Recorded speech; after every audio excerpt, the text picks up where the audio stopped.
Michael Penix's resilience was on full display against Washington. What does it mean for his and the Atlanta Falcons' remaining 2025 season?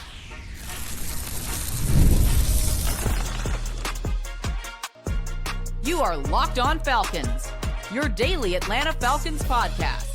Part of the Locked On Podcast Network, your team every day.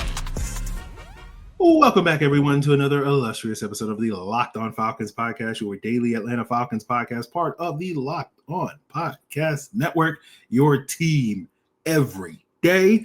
And if you do not know who I am, I'm your humble host, Aaron Freeman, covering the Atlanta Falcons for almost 2 decades, formerly at FalcFans.com, RIP, still going strong on this illustrious podcast. And I thank each and every one of you that goes strong with me as everydayers. That means you make this podcast your first listen each and every day. And all you got to do to become an everydayer is subscribe or follow for free on YouTube or wherever you listen to podcasts. So today's Locked On Falcons episode is brought to you by FanDuel. Right now, new customers can bet just $5. And if your bet wins, you'll get $300 in bonus bets to use all across the FanDuel app. So today's episode, we are joined by Dave Choate of the Falcoholic, and we'll talk about this week 4 matchup as well as the state of the Falcons entering their bye week. And we'll get into that conversation with Dave Choate right now. Welcome back, everyone. We have an illustrious guest. He is none other than Dave Choate, the head honcho, the big kahuna over at the Falcoholic, the SB Nation website for the Atlanta Falcons. And he is here with us to talk all about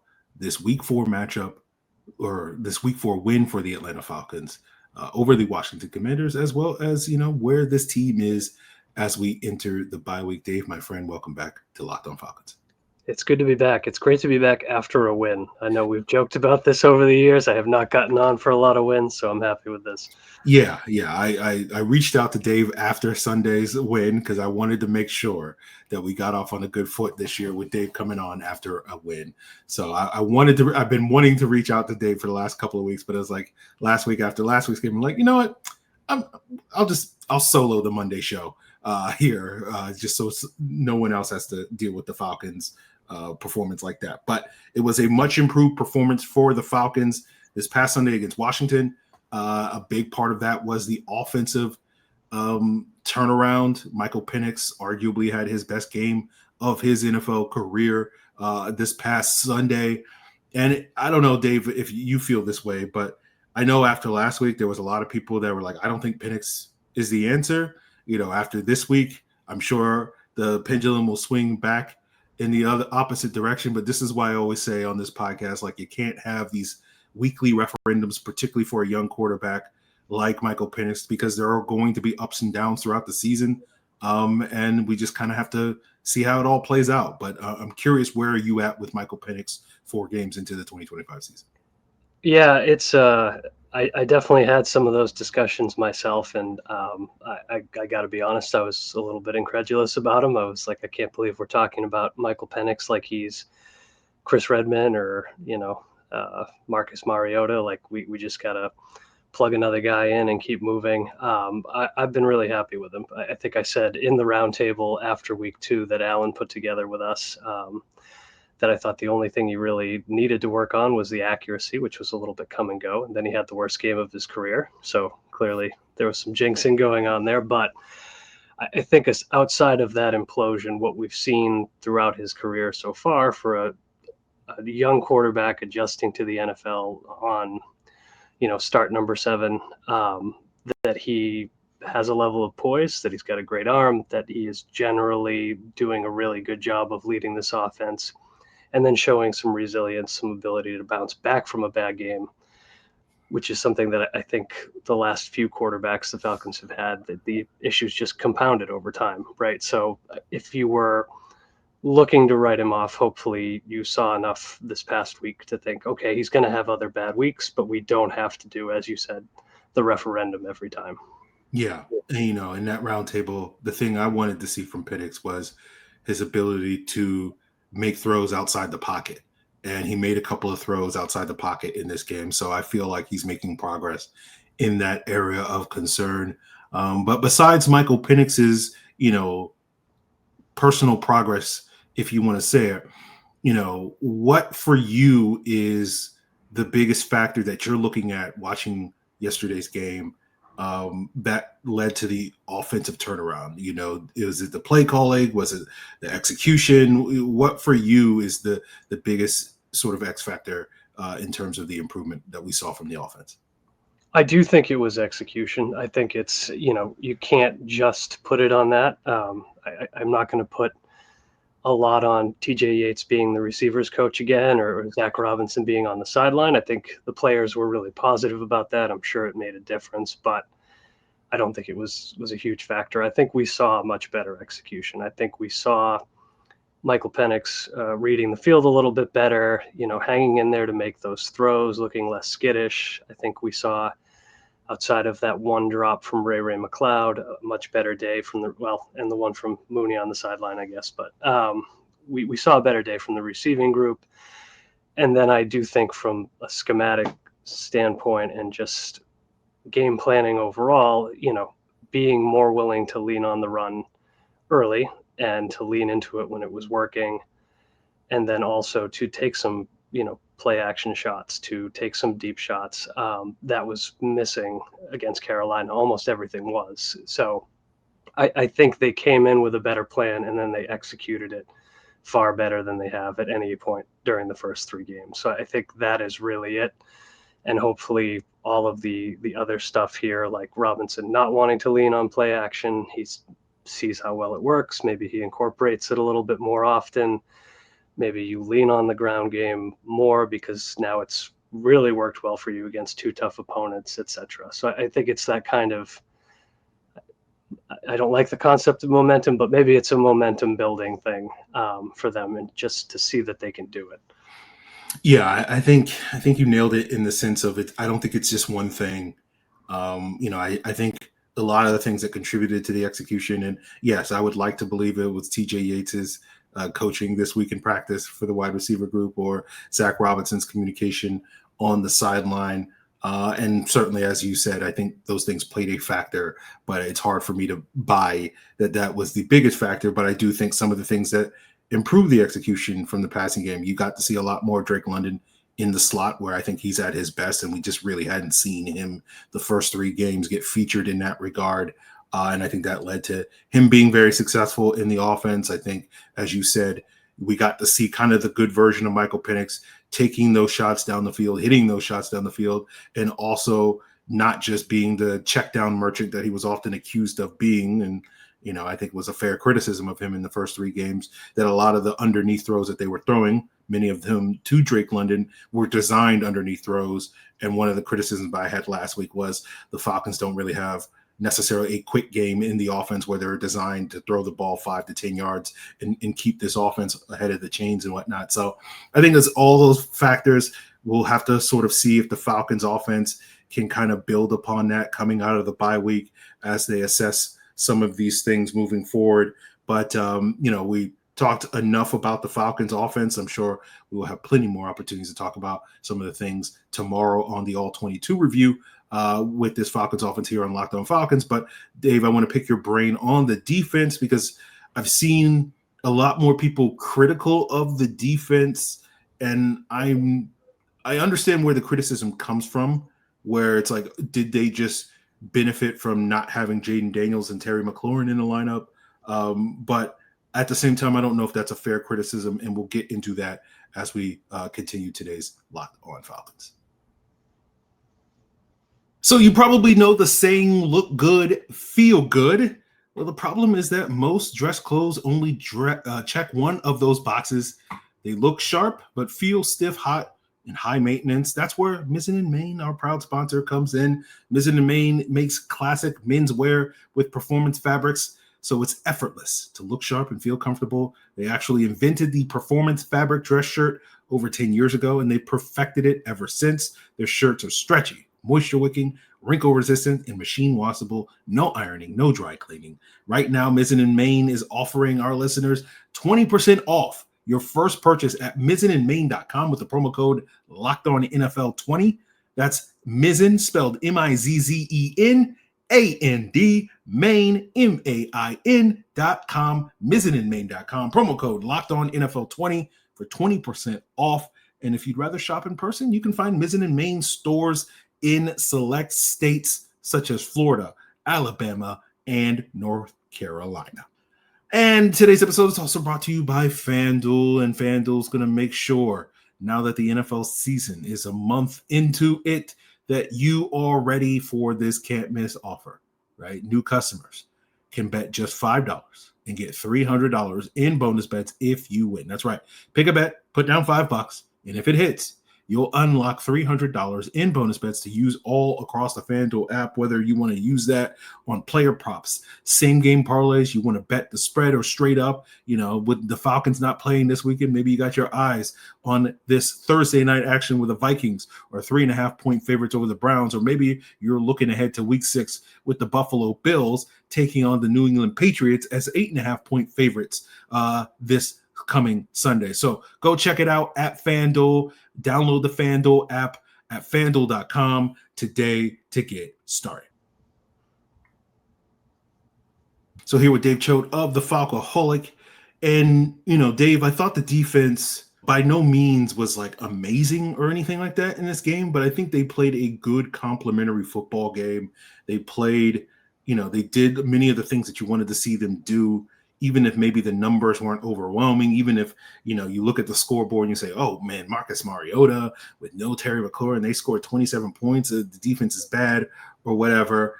I saw a lot of criticism Sunday night and Monday morning about the Falcons defense, and I was not to say baffled by it, but I was a little surprised by it. And I'm just curious, am I missing something when it comes to the defense? Where were your thoughts on the Falcons' defensive performance against Washington?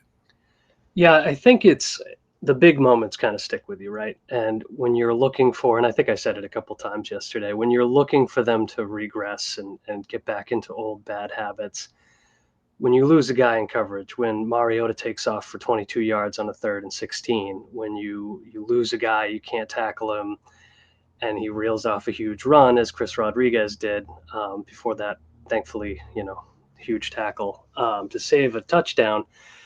When you look at those things, they do kind of stick out, and they kind of serve as evidence that, this team maybe isn't over all of their bad habits. But I do think if you look at the day that they had, outside of a couple of big passes from Mariota, outside of the Rodriguez and Mariota runs, Washington didn't really do much. And they had Mariota not only kind of having to throw on the run and uncomfortable and inaccurate, but they really didn't let him take off as often as I thought he would have liked to have. He was looking for those running lanes and he didn't have them. So I think the corners had a little bit of a shaky day. I would have liked to have seen a better day from the run defense. I think that's something that teams are going to try to capitalize on with a relatively stingy secondary thus far. But I think it's really just a tale of a few bad plays kind of coloring the perception of the Falcons defense yesterday. To your point, I don't think they were great, but nor do I think they were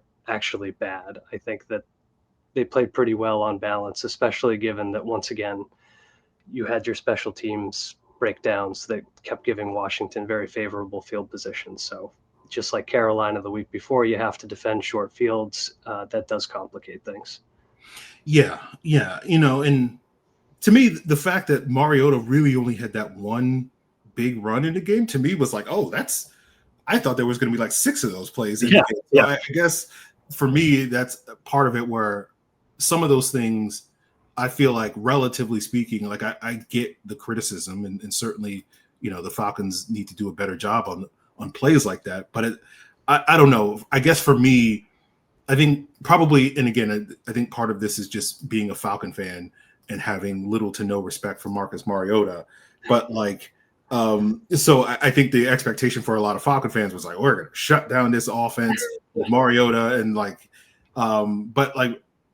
feel, and maybe I'm wrong, but Washington scored 41 points against the Raiders last week with Mariota running the football with his scrambling ability and all that stuff. And so to me, the fact that they mostly kept Washington in check for 3 quarters in this game, again, relatively speaking, is somewhat impressive for me. But I guess at the same time, some of it is probably owed to the bar being raised for this Falcons defense with how they had performed earlier in the season.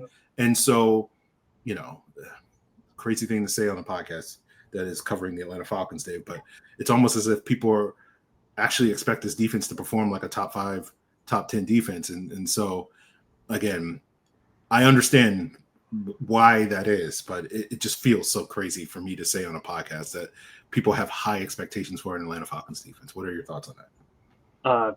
It's weird.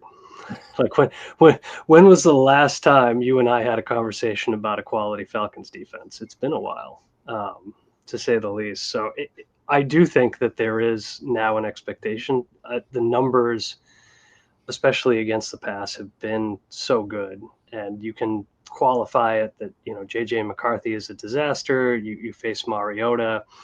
You know, the Panthers killed them, but, you know, Bryce Young is certainly more capable than McCarthy. Mariota is a capable enough quarterback. We saw what he did against the Raiders. He can feast on a lesser defense, and we know how good Baker Mayfield can be. So the fact that they have held 4 consecutive teams under 170 passing yards and have been, I think, frequently forcing these quarterbacks to make off-target, off-schedule throws that they don't want to make is something that we just haven't seen in a long time. And I think because of that, and because we keep seeing it, the expectations have been raised. I think people have been so ready for a good Falcons defense that we get our hopes up at the slightest thing. But this one, because it's at the start of the season, because we know what the talent level is here, it's starting to feel a little bit more sustainable. So I fully expect if we come out of the bye and the Bills run all over them, there's going to be some blowback, even though it's the Buffalo Bills. So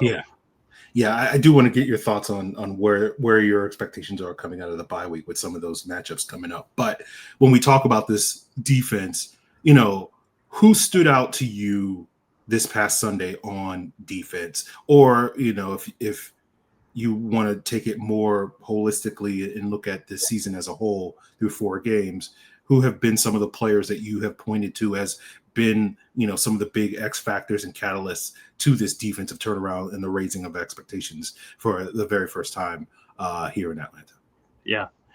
I think the inside linebacker duo has been huge. I think Divine Diablo has been way better than I expected him to be. I saw, you know, a promising but inconsistent player. And I think since he's gotten here, he is consistently in the right place at the right time. He's been very reliable, especially against the pass. And that is not something that I can say that I expected. I was hoping he'd be an upgrade over what the Falcons have had the last couple seasons, but he's been very good. And I think the fact that he is so reliable has kind of freed up Caden Ellis to blitz more often, to freelance a little bit, and that's what he's very good at. And I think we saw that against Washington. He was terrorizing Mariota, maybe not as consistently as any of us would like, but when he did it, he certainly did.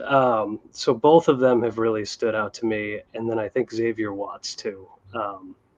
All of the rookies have been pretty impressive this year. I thought Jalen Walker had a good week, but Watts, you know, he has some miscues here and there, but he is in the right place at the right time more often than not, and he's already made 2 big plays. I thought that interception, you know, just in terms of him being aware of where he needed to be and then actually not letting it kind of clonk off his hands like it would for so many other defensive backs, that was a big deal. So I think you could point at, over the life of the season thus far, like a half dozen guys, but those are the 3 that have really stood out to me.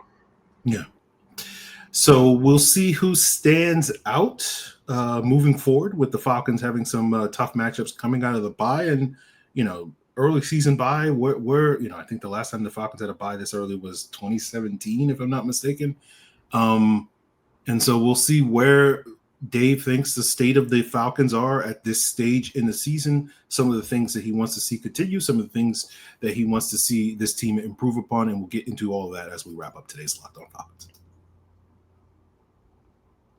Today's episode is brought to you by Rugiet. If you've heard of Viagra and Cialis, and maybe you've tried them when you're trying to get your pump on, you know, if you're looking for something that goes beyond the usual pill, it's time to go beyond and get Rugiet Go Long. Rugiet Go Long isn't just any other ED pill. It's a total game changer when it comes to confidence. Go Long combines 2 doctor-trusted medications in 1 dual-action formula so you can get your pump on and go the distance with effects that can last up to 36 hours. That's going to give you confidence all day, all night, and maybe even into the next day. So get your pump on and level up your confidence in the bedroom by heading over to rugiet.com and use promo code LOCKEDONNFL, and you'll get 15% off your first order. That's rugiet.com, promo code LOCKEDONNFL. Make sure you use our code so that they know we sent you.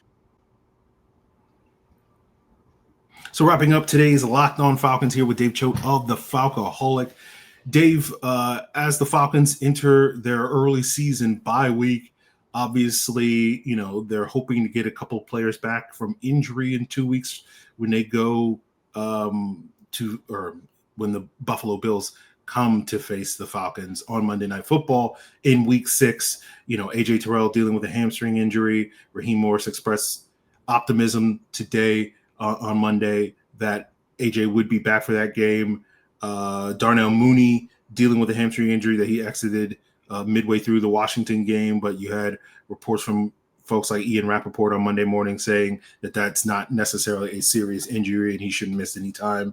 The potential for some guys to come off of IR like Storm Norton, when Raheem was asked on whether or not Storm Norton would get the job back at the right tackle position where he, as the swing tackle, he would in theory be the starter over Elijah Wilkinson, did not necessarily suggest that that is a move that they're planning on making. Kind of said, we'll play it by ear. And part of that was because Elijah Wilkinson has probably outperformed a lot of people's expectations based off of, all the dooming and glooming that we all collectively did when Caleb McGarry went down with that injury right before the start of the season. So, that's kind of where the Falcons are on the injury front.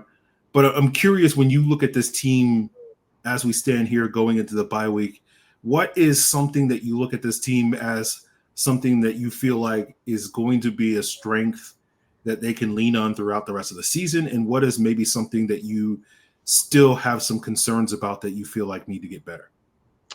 I think it's kind of the run on both sides of the ball. I look at the ground game as being essential to their success. I think, what we saw Michael Penix and those guys do on Sunday was a great sign. I don't think this is a pass first team necessarily, certainly not every week. Penix will have weeks where, it isn't firing on all cylinders. This team will have weeks where they do very frustrating things. We know that. So I think when you have Bijan Robinson, when you have Tyler Algier, when you have a line that is kind of rounding into form, I think, in terms of their blocking prowess, you have to lean on that advantage. There are only so many stellar run defenses in the NFL. Not all that many, I would argue. And this is kind of the prime time where you have two young guys without a ton of miles on them, in good health, with a line that's built for it, to take advantage of that. And so I'm hoping that we see more days like we did Sunday, where Algier gets that closer work right later in the game when the defense is tired. Bijan's doing what he needs to do early on, and using him as a weapon in the passing game, which he's been phenomenal at. I mentioned this on X/Twitter/Blue Sky earlier today as of recording, but he's already tied the franchise record for 100-yard games receiving for running backs, which is pretty crazy to me. It feels like he'll probably break that this year. So I think a heavy dose of him is always a good idea. And I think the Falcons' run defense will probably need to be a little bit better, because I do think that we're going to see, coming out of the bye, the Bills trying to lean on Josh Allen's legs, James Cook. The 49ers certainly trying to lean on McCaffrey with the number of injuries they've had and, how shaky they look at the moment after this past week's loss to the Jaguars. So I'd like to see a little bit more discipline up front. I think it'll help a little bit if they can kind of figure out what their ideal early down personnel grouping is there. But if you can coax a little bit of improvement out of the run defense so that teams can't try to be one-dimensional when their own passing game isn't working, if you can run the ball effectively, you kind of speed the game along and hopefully put Penix in that passing game in a good position to succeed. Yeah, I tend to agree. I think the run game has become the foundation of their offense, and then you kind of hope the passing game, as you said, is probably not gonna necessarily fire off 13 straight 300-yard sort of performances, but we can hope. The potential is obviously there, but and I think it is impressive that the run game has been as effective as it has been so far this year, because I went into the season going back to that injury to Caleb McGarry being like, they'll be lucky to kind of be middle of the pack in terms of their running game. And does that put more pressure on the passing game to kind of pick up the slack and how that goes? And you've seen a little bit of that through 4 games. But for the most part, I do feel like the running game has been sort of that strength for this football team. And so I agree with you. That is kind of the thing that they will have to lean on until they reach a point with Penix in the passing game where we can sit there and say, okay, they've been able to put together multiple games in a row of this passing game being effective, and when defenses make those adjustments. And so then now we can actually trust the passing game to be whatever it is at that stage in the season. And I do agree with you. The run defense probably is the biggest concern with the defense so far. And we'll just sort of have to see if, I remember mentioning this during the summer. There are going to be certain matchups, and I think you identified Buffalo and San Francisco as 2 of them, of teams that are not at all concerned, like, if we have to run the ball 40 times this week in order to win the game, we're more than happy to do that. I think Indianapolis is another one of those teams with the start that Jonathan Taylor has had this year. And so it'll be interesting to sort of see how, those are I believe 3 out of the next 5 games the Falcons are playing. Yeah. We're reaching the point of the season where I have to re-memorize the middle of the season, because I always memorize the first 4 games before the season and then as it goes on. So I think that's the way the schedule sets up. But I think those are going to be some of the bigger challenges that this team is going to have to deal with defensively, where you're going to have teams committed to the run, and that will challenge them. My last question for you, Dave, is about the coaching staff, because everybody was ready. It seemed like everybody was ready to clean house after last week's performance. And it feels like it's going to be one of those years. And I don't know, I asked you this question, Dave, because you have been doing this equally as long as I have, talking about this team on the internet with random Falcon fans. But it does feel like it's going to be one of those years where every time the Falcons lose, people are going to be calling for someone to lose a job. Like I even had somebody, one of my Locked On Falcons insiders, basically calling for Marquise Williams to get fired yesterday. And I'm like, all right, man. Like I get it. Like the special teams did not perform the way that we wanted, but like, is every week going to be one of these ones where it's just like, well, how is it, does such and such still have a job on a Monday? I'm curious. Do you get this similar vibe, or what are your thoughts on sort of, what's the word? The temperature of the fan base, in the sense of like that, I guess you could say. Yeah, it reminds me a little bit of, and without the prior success, but it reminds me a little bit of 2017 and 2018, where because the Super Bowl was so bad, because people had decided that Quinn in particular, but the coaching staff more generally, were not up to the task, they were looking for those failure points. And I think that's part of the reason the Falcons reacted as strongly in 2018 as they did and cleared out the coordinators. It was maybe a job-saving move for Dan Quinn in part, but I also think like there was a lot of anger out there that this part of the offense wasn't working. Never mind that, half of the running back room was toast at that point. The defense, had a bad game. We got to fire the coordinator. We got to fire the secondary coach. So it does feel like that to me. And I saw the Marquise Williams comments as well. And I think that's the first time I've seen that. Legitimately, I think he's generally flies under the radar a little bit, even when special teams isn't doing well, because the high profile failure has been at kicker. more so. So when you have the coverage breakdowns, now people start looking at him. But I think it's kind of a combination of there are heightened expectations based on the talent, based on what we have seen this team do in short bursts, the glimpses of the ability.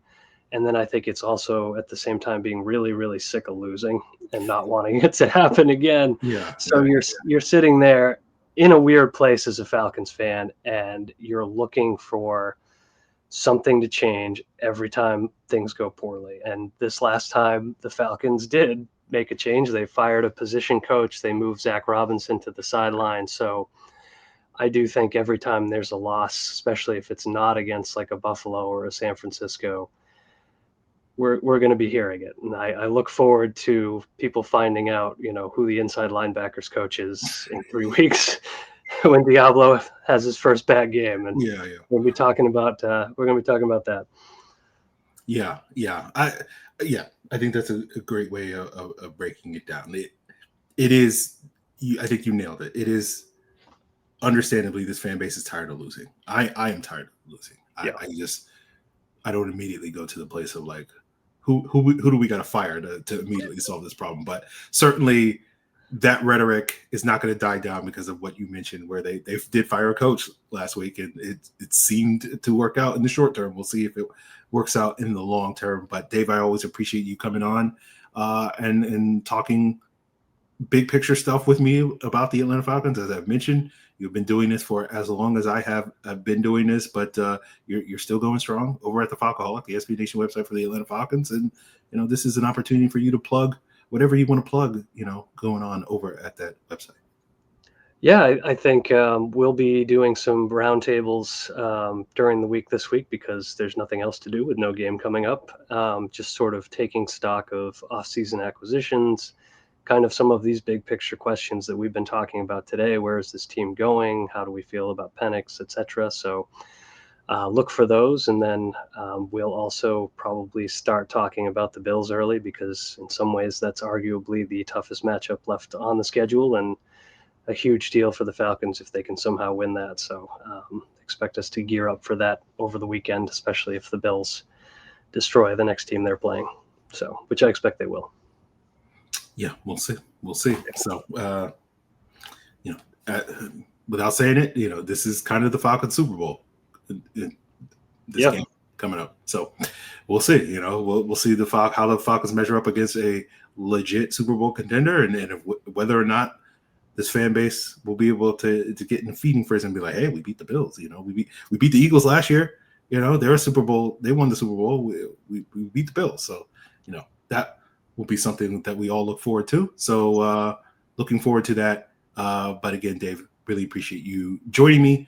We'll be back tomorrow here on Locked On Falcons with a all 22 review, breaking down some of the things that we talked about, as well as other things. What's the real reason behind the Falcons' offensive improvement? And that's all in store for you here on Locked On Falcons. Check us out on YouTube or wherever you listen to podcasts. That can be your first listen tomorrow. If you're looking for a second listen today, go check out Locked On NFL. 2 shows daily, all part of the Locked On Podcast Network. Your team every